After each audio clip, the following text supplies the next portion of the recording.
Here is some key data on U.S. trade in 2023.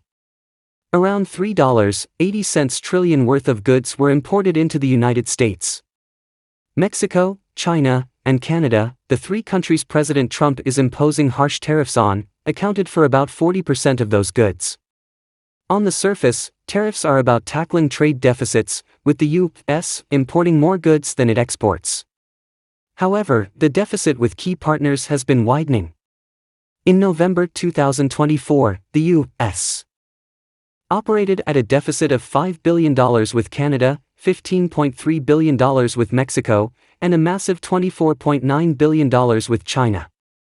Earlier, I spoke to the acclaimed economist Mohammed El-Elran, president of Queen's College, Cambridge, and formerly chair of President Obama's Global Development Council. I began by asking him what outcomes he thinks President Trump is aiming for.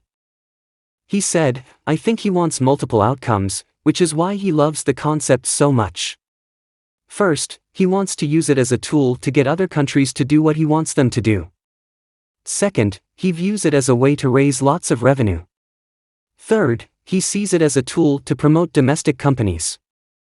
He continued, "If we break this down a bit, let's take domestic manufacturing, for example, and encouraging global companies to relocate production to the U.S. That could take years, but it will start a process that will bear fruit for the U.S. for years to come. It will also encourage domestic industries that are already in place and give them an advantage over imports by making them either more expensive or less profitable for other countries to send to the U.S.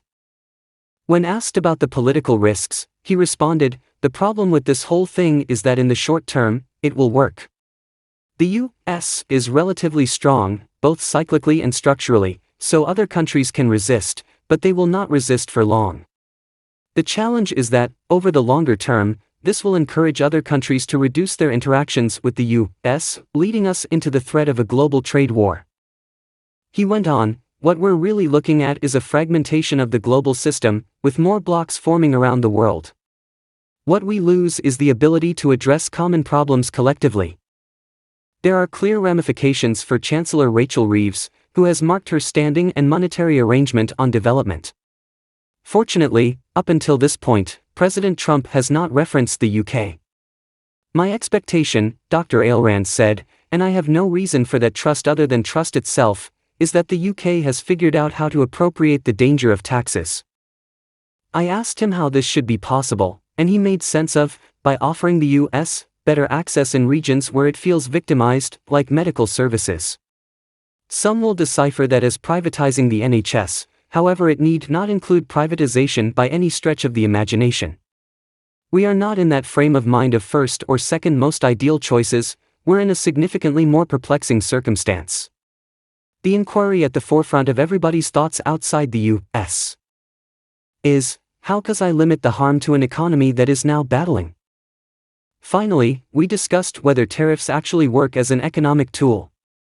Dr. El-Elran explained, if tariffs are a one-off, individual countries and the global economy can accommodate that. But if this becomes a repeated game, as game theory calls it, where tariffs happen over and over, it will fundamentally change how the global economy operates, to the detriment of many countries. Dr. El-Elran, thank you very much for joining us and sharing your insights. We're grateful.